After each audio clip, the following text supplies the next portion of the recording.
Today on Living in the Word with Dr. Gary Yates.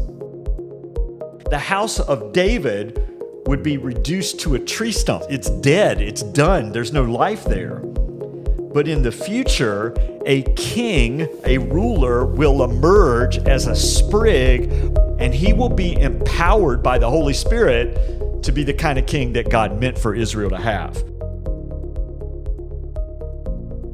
Hi, I'm Gary Yates, the pastor of Living Word Baptist Church in Forest, Virginia. We are continuing our study of the biblical covenants, and this is our third and final presentation on the Davidic covenant, which is especially important to us as Christians because of the way it points us to Jesus as the promised Messiah.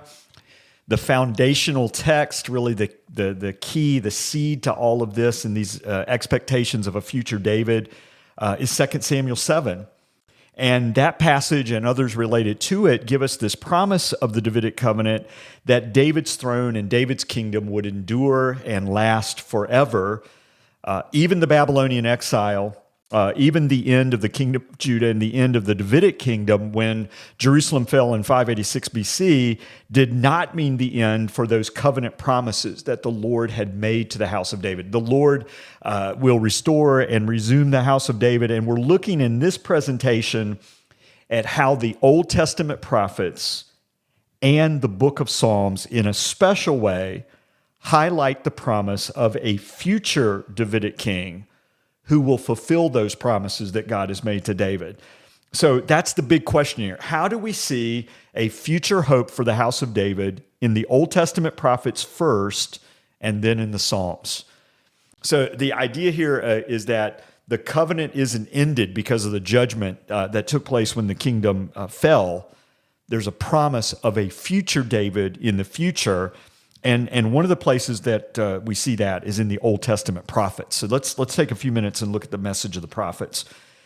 Before, during, and after the exile, God sent prophets to Israel. And there are at least 20 passages in the Old Testament prophets that speak of an ideal Davidic ruler that would come in the future after the time that Israel was sent away into exile. The exile would happen, there would be a return, a restoration, and there would be a future king. Now, the prophets didn't refer to that figure as Messiah, and they didn't receive revelation about everything that we know about Messiah in light of Jesus in the New Testament. They were sometimes looking more for the resumption of the Davidic line and the Davidic dynasty rather than one single ruler. They were primarily looking for a human Messiah rather than a divine Messiah. They didn't, fully understand that Messiah would be both God and man, and as a result of that would reign forever.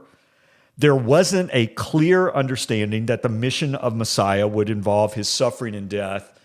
And remember that even Jesus' own disciples didn't really understand that when Jesus was telling them that he would suffer and die and then rise again. So there's a lot of things that the prophets didn't know. But what the prophets did know, that as God had revealed this to them, is that he would keep this covenant with the house of David. The Davidic kingdom would endure forever. And one day there would be this ideal Davidic king who would be everything that God had intended David and his sons to be. This would be the ideal. Now, that ideal king never appeared in history when the Davidic kings ruled in Jerusalem. They would keep looking for the next king to maybe be the fulfillment. Maybe it's the next one that would be the ideal ruler. Sort of like being a Cubs fan. Well, maybe next year we will win the World Series, something like that. They kept looking, but none of those kings met the ideal. All of the Davidic kings in history had failed in significant ways. God had promised that the Davidic kings would reign over the nations, and none of the kings had ever really fulfilled that promise or lived up to the righteous ideal that God had for what these kings were supposed to look like. So we come to the prophets. The book of Isaiah is often referred to as the fifth gospel because it has several key prophecies concerning this future Davidic king. And we're used to hearing a lot of these passages at Christmas time. Isaiah 9:6, unto us a son is born, unto us a child is given. A royal son is coming, this future ideal Davidic ruler. Isaiah 11:1 and 2 is an especially important prophetic passage about this future ruler. And it says there shall come forth a shoot from the stump of Jesse, and a branch from his roots shall bear fruit. And the Spirit of the Lord shall rest upon him. This king would be empowered by God's Spirit, who would be a spirit of wisdom and understanding, a spirit of counsel and might, the spirit of knowledge and the fear of the Lord. What that passage is saying is that in the judgment of exile, the house of David would be reduced to a tree stump. And it looks like it's dead, it's done, there's no life there. But in the future, a king, a ruler, will emerge as a sprig or a shoot out of that dead stump. And he will be empowered by the Holy Spirit to be the kind of king that God meant for Israel to have. He will ultimately bring righteousness, justice, and peace, not just to Israel, but ultimately to all nations. And so Isaiah 11 talks about the lion lying down with the lamb, and the little child sitting near the hole of the poisonous snake, and those kinds of things. There will be peace and harmony because of the rule of this king. Now, there's a similar idea and imagery used in the prophet Jeremiah. Jeremiah 22 and 33 speak of the king that will come in the future as a righteous branch. Different word, but same basic idea. A righteous branch, probably referring to a legitimate heir from the line of David who will rule. And notice that he will be a righteous branch. The name of the last king of Judah sent away into exile was Zedekiah. The Lord is my righteousness. He had not lived up to that name, but this future king would truly be a righteous ruler. And so there's a future branch that's coming. And when we go and we look at the book of Zechariah that comes later, the prophet Zechariah knows about Jeremiah's prophecies, and he makes reference to this future branch in Zechariah 3 and Zechariah 6. Now, the prophet Ezekiel, important messianic prophecy here. Ezekiel 34 says that in the future, God's servant David will be the shepherd over his people. Okay, not talking about the historical David resurrecting or anything like that, talking about the future Davidic king. He will shepherd his people, and he will lead the people in the right way, and he will not be like the corrupt shepherds and kings and leaders in Ezekiel's day. So the king will be a shepherd. Ezekiel 37:24 says the same thing. John 10, likely under the influence of Ezekiel, says that Jesus is the good shepherd, and as the Messiah, he will even lay down his life for the sheep. That's the kind of shepherd he will be. Micah 5 says that the future ruler will come from Bethlehem. Again, a prophecy that we know from Christmas. So this future ruler will come from Bethlehem just like David, and Jesus fulfills that prophecy. Now, as the prophets continue their ministry, when the exile is over and the people are back in the land, Zechariah is one of these post-exilic prophets.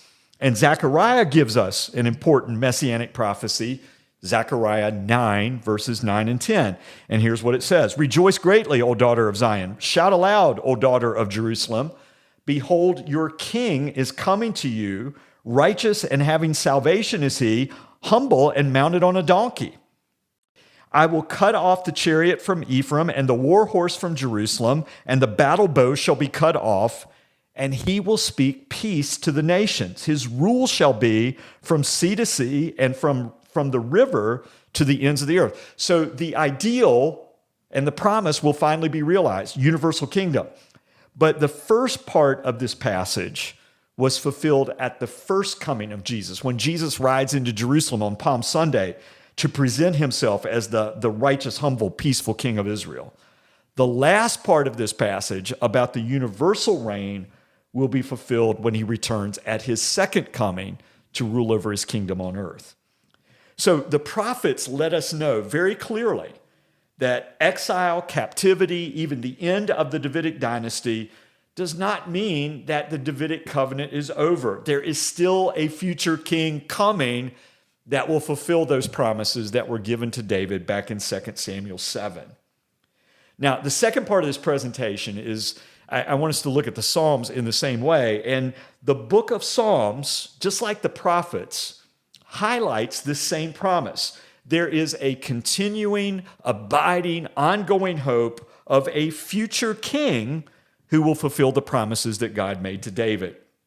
Now, Psalm 2 was an important psalm for the early church because of how it pointed to Jesus.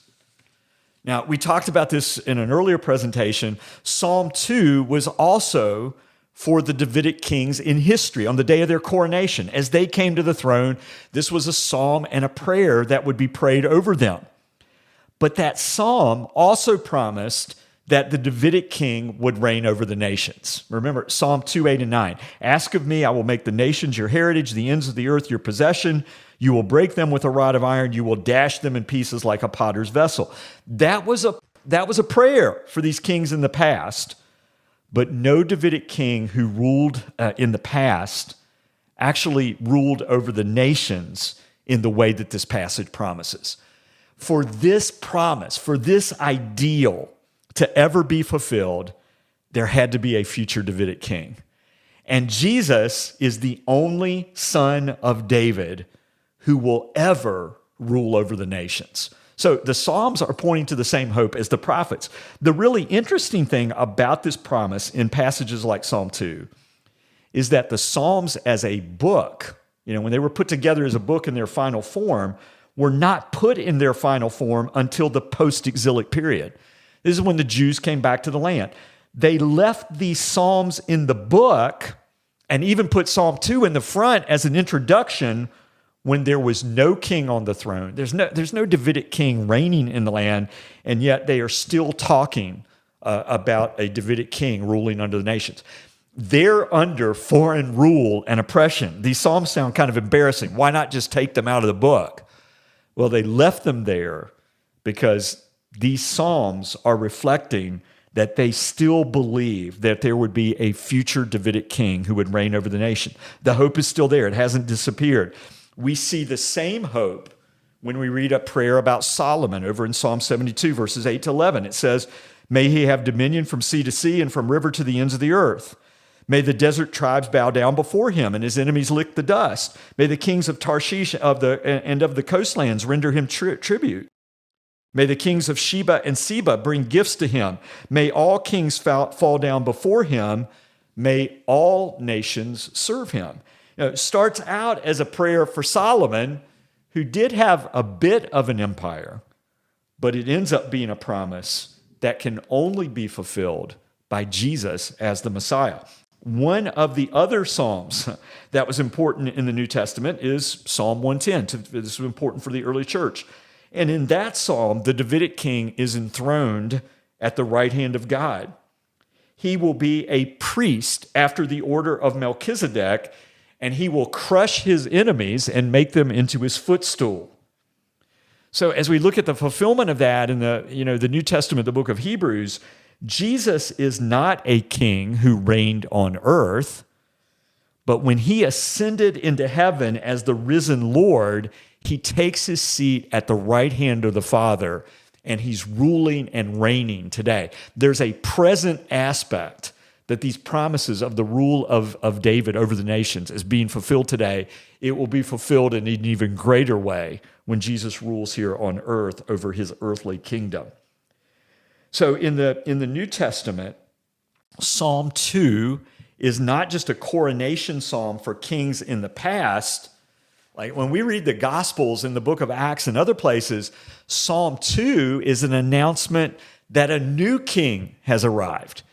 And we see the coronation of a new king in the first coming of Jesus, and we see the consummation of his rule in the second coming. And so Psalm 2 will be referenced in a number of places in relationship to Jesus, both his first and second coming. At the baptism of Jesus, As Jesus comes out of the water, the voice from heaven says, "You are my beloved Son with whom I am well pleased," Mark 1:11. And that recalls Psalm 2:7, "You are my Son." The desert is a strange place for a coronation, but a new king is here, and the baptism of Jesus as he enters into his public ministry is the beginning of that kingdom. At the transfiguration of Jesus, Matthew 17, Mark chapter 9, we see the divine glory of the new king and a voice again from heaven. "This is my Son. Listen to him. He has power. He has authority. The kingdom has arrived because the Messiah has arrived." At the resurrection and exaltation of Jesus, his ascension into heaven, Acts 13:33, another quote of Psalm 2. "You are my Son. Today I have begotten you." You have entered into that kingdom reign, and the resurrection proves that Jesus is both Son of God and Son of David. Finally, at the second coming of Jesus, Revelation 19, verses 13 to 15, quoting Psalm 2:9, another quote of Psalm 2, "Jesus will strike the nations and rule them with a rod of iron." So, the end result of all of this is when we study the covenants, we understand and we grasp in a better way how the story of the Bible, how it all fits together and comes together in the person of Jesus. The Davidic covenant, the prophets, and the Psalms help us to more fully grasp what it means that Jesus is the promised Messiah.